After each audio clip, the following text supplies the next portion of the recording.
dentro de la sociedad. Quisiera empezar esta entrevista con una pregunta. ¿Indulto o pacto?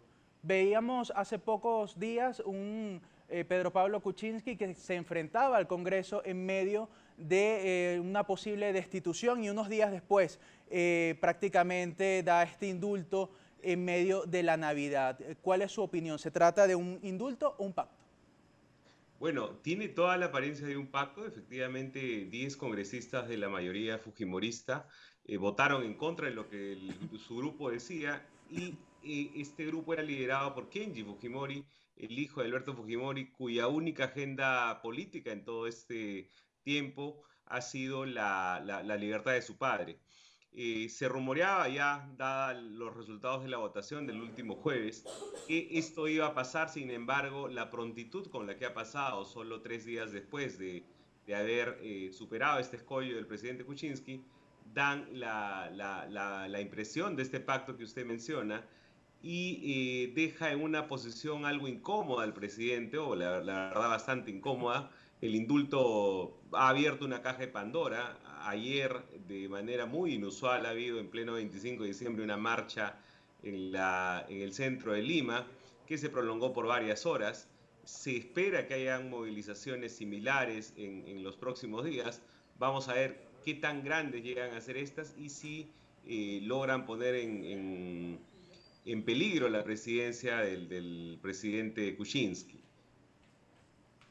Bien, a propósito de esta decisión, podría quebrar las fibras políticas en Perú, específicamente del partido de gobierno. También veíamos que recientemente el congresista Gino Costa renunció a Peruanos por el Cambio y también deja su cargo de director de Derechos Humanos del Ministerio de Justicia. ¿Esto podría quebrar las fibras políticas en Perú?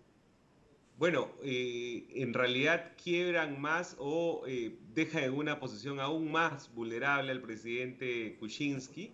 Él tenía una bancada muy pequeña, eran 18 miembros de 130 congresistas, y ahora tienen 15. Además del señor Costa, se han retirado el vocero, el señor Vicente Ceballos, y el señor Alberto de Belaúnde, una persona ligada a los sectores progresistas, de claramente filiación antifujimorista. Entonces, lo que vamos a ver es una recomposición. Si ya el escenario tras la votación del jueves está un poco movido en el Parlamento, en que casi todas las bancadas habían sufrido alguna fractura, con la decisión del domingo se torna aún más complicada.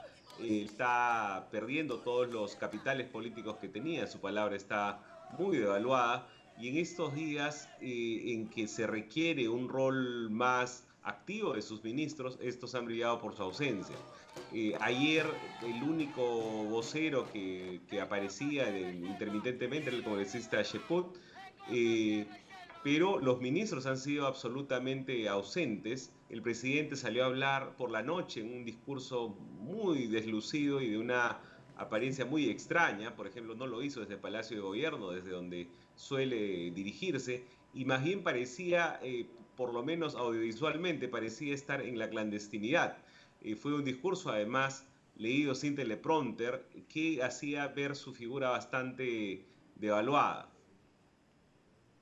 Sí, justamente el presidente de Perú decía que fue una de las decisiones más difíciles de su vida y también destacaba que si bien Fujimori cometió excesos, no es de demócratas permitir que muera en prisión. Pero a propósito de esto, ¿cómo beneficia el Fujimorismo? Veíamos en las elecciones pasadas que cada vez había un acercamiento cada vez más fuerte entre parte y parte. ¿En qué beneficia esto al partido de Keiko Fujimori?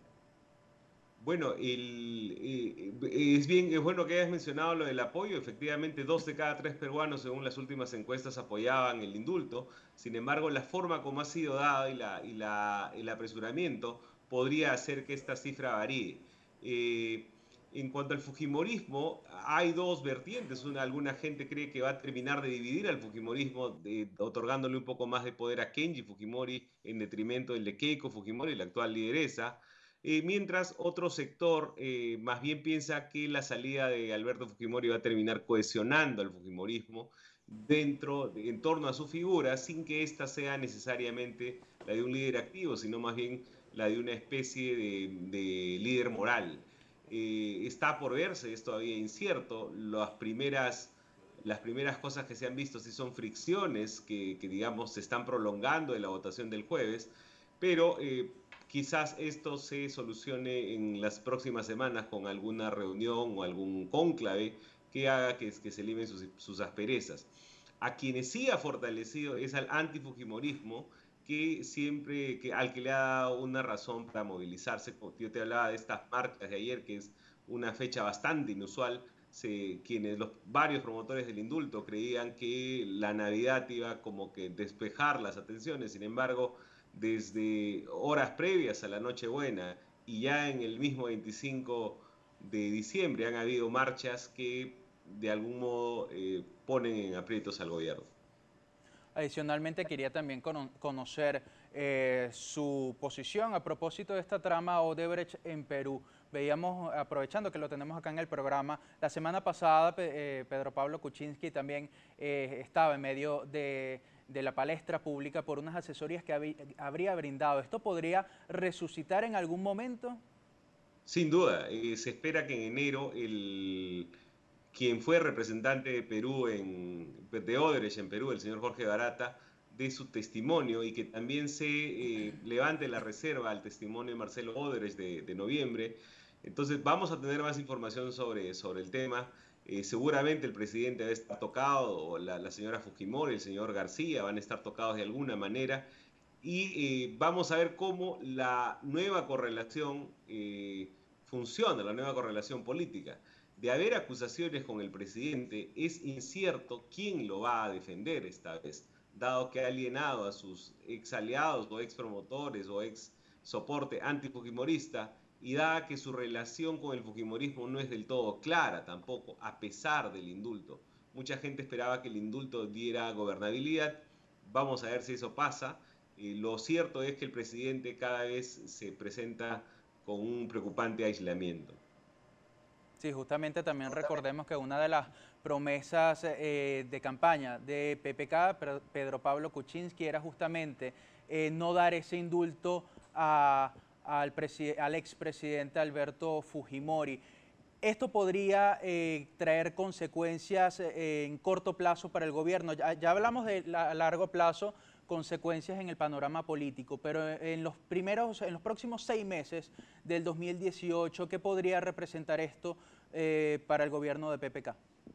Bueno, si el gobierno mantiene el perfil tecnocrático, el perfil, digamos, lejano de la política que ha mantenido, vamos a estar ante recurrentes turbulencias cada semanal o al menos quincenalmente, porque no se tiene un soporte político a las decisiones, lo cual es lamentable dada la recuperación económica que el entorno internacional auguraba.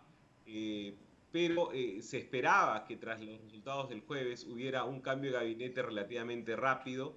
Eso ya se cae de maduro. Yo te empezaba mi comentario diciéndote que los ministros han sido prácticamente ausentes para defender la decisión del indulto, pero no sabemos, el presidente lamentablemente toma decisiones de manera muy apresurada, muchas veces también con poca sensibilidad política, y vamos a ver qué tanto tarda en recomponer el gabinete. Lo más inmediato que debería pasar es una recomposición del gabinete, yo diría en su totalidad o al menos parcialmente, pero seguramente tenemos como país la visita del Papa el próximo 18 de enero.